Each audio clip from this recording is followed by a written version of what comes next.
Le miroir du football de la diaspora congolaise. Vous êtes sur Diascofoot, le miroir du football de la diaspora congolaise. Diascofoot vous dit bonjour, tout plaisir est pour nous de vous retrouver, mais surtout de savoir que vous êtes nombreux en train de suivre votre chaîne YouTube dédiée uniquement aux footballeurs de la diaspora congolaise. Time is up, c'est l'heure de partager avec vous quelques news que nous avons pu récolter pour vous, des news concernant certains de nos internationaux des binationaux qui se sont illustrés dans leurs clubs respectifs. Et nous débutons ce numéro par l'Hexagone. Nous allons en France où l'on jouait la 3e journée de la Ligue 1 Uber Eats, première division française. Chancel Mbemba ouvre son compteur et montre la voie en bon guide pour l'Olympique de Marseille. L'international congolais appelé affectueusement le demi-dieu congolais, l'âme du boulot palais boulot, Chancel Mbemba Mangoulou a ouvert son compteur but pour la saison 2023-2024 hier samedi face à Brest en 3e journée de la Ligue 1. Le défenseur central congolais a ouvert le score pour l'OM et montré la voie du succès à ses coéquipiers. Marseille a emporté au final sur le score de 2-0 à l'Orange Vélodrome. Leader en défense, Mbemba l'est aussi pour l'ensemble de son équipe. Le Dossard 99 a ouvert le score à la 4e minute de jeu, bien trouvé par Verretou, serein derrière. Chancel Mbemba et ses coéquipiers rentrés au vestiaire avec une avance d'un but. En deuxième période, c'est le Sénégalais Ismaïla Sarr qui fera le break à la 65e minute. Le Congolais Chancel Mbemba, titulaire bien entendu, a disputé l'intégralité de cette rencontre. C'était pour sa 4e fois consécutive. Chancel Mbemba à Mangoulou a porté à 428 minutes son temps de jeu sur les 514 minutes possibles. L'international congolais a participé à tous les 5 matchs avec son club avec à la clé un but inscrit. Voici par ailleurs les statistiques de l'international congolais au cours de ce match contre le Stade Brestois. En 90 minutes, Chancel Mbemba a inscrit un but. Il s'est procuré une occasion qu'il a donc créée. 92% de passes réussies, 45 sur 49, 67% de tacles réussis, 2 sur 3, 100% de duels gagnés, soit 4 sur 4 et 4 récupérations. Tout simplement formidable demi-dieu congolais, et c'est une très bonne chose, surtout à l'approche du rassemblement des léopards pour ce match de la 6e et dernière journée contre les crocodiles du Nil soudanais. Bonne prestation donc pour les hommes de l'espagnol Marcelino qui ont réagi parfaitement après le coup d'arrêt du week-end dernier. Ils s'accrochent à la 2e place avec 7 points derrière l'AS Monaco. Marseille a donc 2 victoires, 1 nul et 0 défaite. 6 buts inscrits contre 3 encaissés.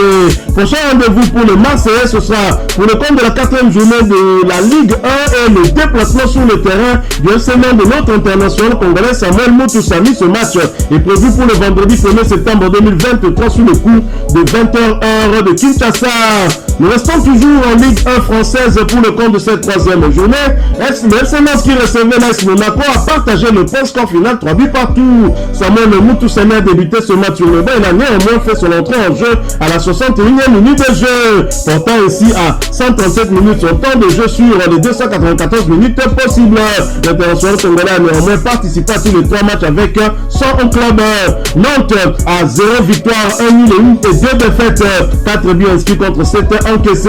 Et prochain rendez-vous ce sera donc pour le compte de la 4e journée et la réception de l'Olympique de Marseille de Chancel Mbemba Mangoulou le vendredi 1er septembre 2023 sur le coup de 20h heure de Kinshasa. Quittons la Ligue 1 mais pas la France, allons du côté de la Ligue 2 où Maxime Sivis, buteur, enfonce le clou. Buteur à la 89e minute de jeu, Maxime Sivis a participé au festival offensif de l'Anava en Guingamp hier qui a battu Pau sur le score de 4 buts à 0.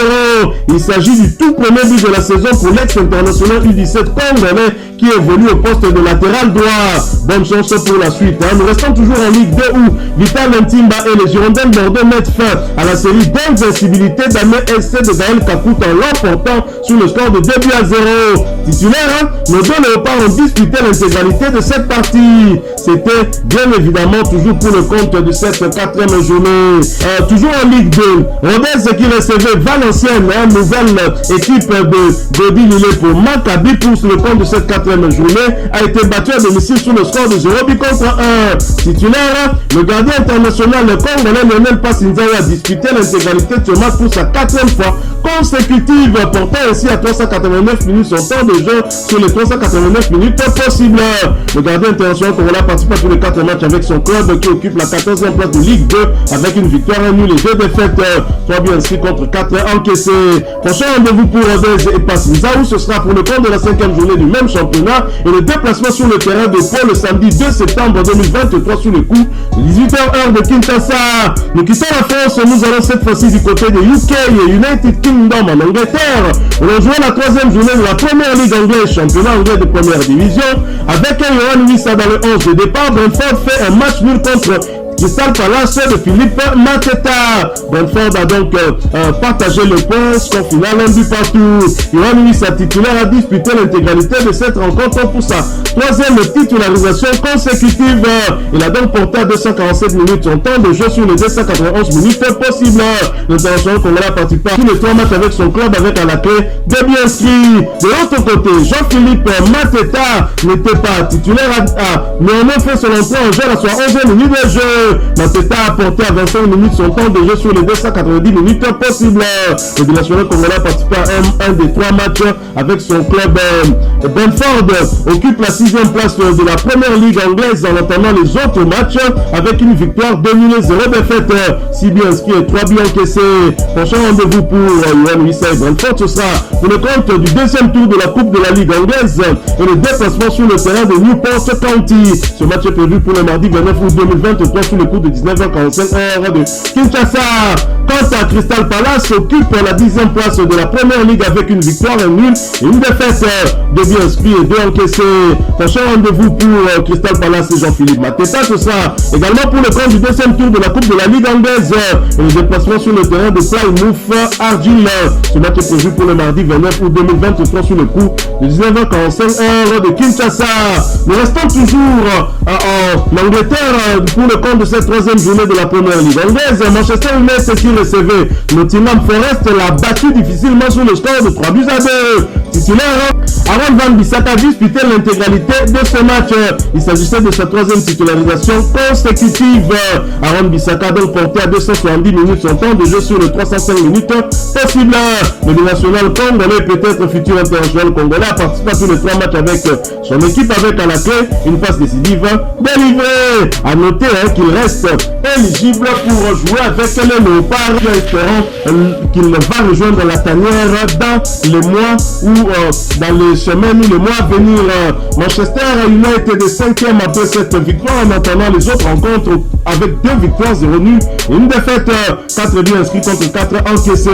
Prochain match pour Manchester United, ce sera pour le compte du même championnat et le déplacement sur le terrain d'Arsenal le dimanche 3 septembre 2023 sur le coup de 16h30 de Kinshasa. Toujours pour le compte de cette première ligue, Chelsea qui recevait Luton Town l'a battu sur le score de 3 buts à 0. L'international congolais Peli Rudo Kompanju n'a pas débuté ce match, a fait son entrée en jeu à la 77e minute de jeu, portant ici à 106 minutes son temps de jeu sur les 193 minutes possibles. Il a donc participé à tous les 2 matchs avec son équipe. Luton Town, après cette défaite, occupe la 20e place de première ligue avec 0 victoire, 0 nul et 2 défaites. Un but inscrit contre 7 encaissés. Prochain rendez-vous pour Luton Town et Peli Rudo Kompanju, ce sera pour le compte du 2e tour de la Coupe de la Ligue anglaise et la réception de Gillingham le mardi 29 août 2023 sous le coup de 19h45 de Kinshasa. Nous quittons la première ligue anglaise, mais pas l'Angleterre. Nous allons du côté de la Championship, 2e division anglaise, où l'on jouait la 4e journée Rotterdam qui recevait Leicester a été battu à domicile sur le score d'un but contre 2. Titulaire Stéphie Mavididi a disputé l'intégralité de cette rencontre pour sa troisième fois consécutive, portant ainsi à 393 minutes son temps de jeu sur les 489 minutes possibles. Stéphie Mavididi a passé à 4 des 5 matchs avec son club avec à la clé un but inscrit et une passe décisive délivrée. A noter que Stéphie Mavididi reste éligible pour jouer avec les Léopards. Leicester est premier de Championship avec 4 victoires, 0 nuls et 0 défaites. 7 buts inscrits contre 3 encaissés. Prochain match pour Leicester, ce sera pour le compte du deuxième tour de la Coupe de la Ligue anglaise et le déplacement sur le terrain de Tranmere le mardi 29 août 2023 sous le coup de 19h45 heure de Kinshasa. Nous quittons l'Angleterre, nous allons cette fois du côté de l'Écosse où l'on jouait la troisième journée de la Scottish Premiership, championnat écossais de première division. Troisième défaite en 3 matchs du championnat pour Hibernian et Rocky Bouchiri qui se sont inclinés à la maison contre Livingston sur le score de 2 buts contre 3. L'international congolais Bouchiri était bien évidemment titulaire et a disputé l'intégralité de cette rencontre, portant ainsi à 198 minutes son temps de jeu sur les 756 minutes possibles. L'international congolais participe à 4 de 8 matchs avec son club. Hibernian occupe la dernière position du championnat avec 0 victoire, 0 nul et 3 défaites. 5 buts inscrits contre 8 encaissés. Et prochain rendez-vous ce sera pour le compte des barrages retour de qualification pour les phases de groupe de la Ligue Europa Conférence et le déplacement sur le terrain d'Aston Villa le jeudi 31 août 2023 sous le coup de 20h heure de Kinshasa. Quittons l'Écosse, allons cette fois du côté de la Suisse où on jouait la 5e journée de la Super League, championnat suisse de première division. Le FC Zurich qui recevait Saint-Gall a partagé le point, score final 1 but partout. Jonathan Okita a inscrit un but à la 56e minute de jeu, son 4e but de la saison. Voici par ailleurs les statistiques de l'international congolais Okita. 5 matchs consécutifs, 4 buts inscrits. Okita est tout simplement l'actuel meilleur buteur de Super League suisse avec 4 buts inscrits. Il était titulaire et a été remplacé à la 90e minute de jeu, portant ainsi à 461 minutes son temps de jeu sur les 573 minutes possibles. Il a participé à 5 des 6 matchs avec son club avec à la clé 4 buts inscrits. De l'autre côté, Shadrack Akolo, également titulaire, a été remplacé à la 75e minute de jeu. Il s'agissait de sa deuxième titularisation consécutive, portant à 272 minutes son temps de jeu sur les 572 minutes possibles. Shadrack Akolo a participé à tous les 6 matchs avec son club avec à la clé un but inscrit. Le FC Zurich après ce nul est premier avec 3 victoires, 2 nuls et 0 défaites. 11 buts inscrits contre 3 encaissés en entendant les autres rencontres. Prochain rendez-vous ce sera pour le compte de la 6e journée du même championnat et le déplacement sur le terrain du FC Bâle le dimanche 3 septembre 2023 sous le coup de 15h30 heure de Kinshasa. De l'autre côté, Saint-Gall occupe la 4e position avec 2 victoires, 2 nuls et 1 défaite. 6 buts inscrits contre 5 encaissés en attendant les autres résultats. Prochain match pour Saint-Gall et Shadrack Akolo, ce sera pour le compte de la 6e journée du même championnat et la réception de Lausanne Sport le samedi 2 septembre 2023 sous le coup de 17h heure de Kinshasa. Quittant la Suisse allant du côté de la Serbie où l'on jouait la 5e journée de Gelen Super League, championnat serbe de première division. Lukani qui recevait Vojvodina Novi Sad a partagé le point score final de but partout. Titulaire, l'international congolais Jonathan Bolingi a disputé l'intégralité de cette rencontre pour sa deuxième fois consécutive. A noter qu'il s'agissait de sa 3e titularisation consécutive également. Jonathan Bolingi a porté à 336 minutes son temps de jeu sur les 560 minutes possibles. Il a participé à 5 des 6 matchs avec son club avec à la clé un but inscrit. Vojvodina est 11e du championnat avec une victoire, 2 nuls et 2 défaites. 5 buts inscrits contre 11 encaissés. Prochain rendez-vous pour Vojvodina et Bolingi, ce sera pour le compte de la 6e journée du même championnat et la réception de Radniki 1923 le samedi 2 septembre 2023 sous le coup de 20h heure de Kinshasa. Quittons la Serbie, allons cette fois du côté de la Russie. En Russie, on jouait la 6e journée de première ligue russe, championnat russe de première division. Spartak Moscou qui recevait Akhmat Grozny a fait jeu égal 0 but partout, score final. L'international congolais Théo Bongona titulaire a été remplacé à la 76e minute de jeu, portant aussi à 475 minutes son temps de jeu sur les 773 minutes possibles. Théo Bongona participe à tous les 8 matchs avec son club avec à la clé 4 buts inscrits et une passe décisive délivrée. Son club, le Spartak Moscou, est 6e de première ligue russe avec 3 victoires, 1 nul et 1 défaite. 12 buts inscrits contre 10 encaissés. Prochain rendez-vous pour Spartak Moscou et Théo Bongonda, ce sera pour le compte de la 3e journée de la Coupe de Russie et la réception du Dynamo de Moscou dans un derby moscovite. Ce match est prévu pour le mardi 29 août 2023 sur le coup de 17h30 heure de Kinshasa. Quittant la Russie, alors cette fois du côté de la Chine où on jouait la 24e journée de la Chinese Super League, championnat chinois de première division. Guangzhou, qui recevait Beijing de Guyane, ancien club de Cédric Bakambu, a été étrié à domicile sur le score d'un but contre 5. Titulaire, Oscar Maritou a disputé l'intégralité de ce match pour sa deuxième fois consécutive, portant à 1968 minutes son temps de jeu sur les 2250 minutes possibles. Il a participé à 24 des 25 matchs avec son club avec à la clé 5 buts inscrits et 3 passes décisives délivrées. Guangzhou, quant à lui, occupe la 10e position du championnat avec 8 victoires, 6 nuls et 10 défaites.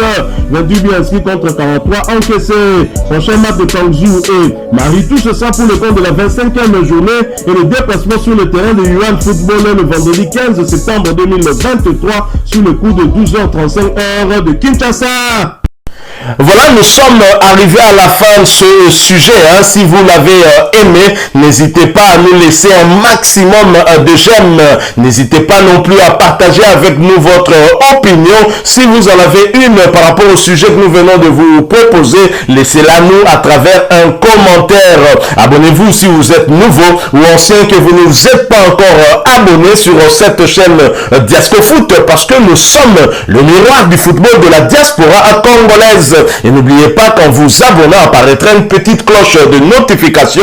Cliquez dessus pour ne plus rien manquer des prochaines vidéos que nous allons vous proposer. Encore une fois, merci à vous, avec espoir de vous retrouver très bientôt avec un autre sujet d'actualité. En attendant, portez-vous bien et Diascofoot vous dit au revoir.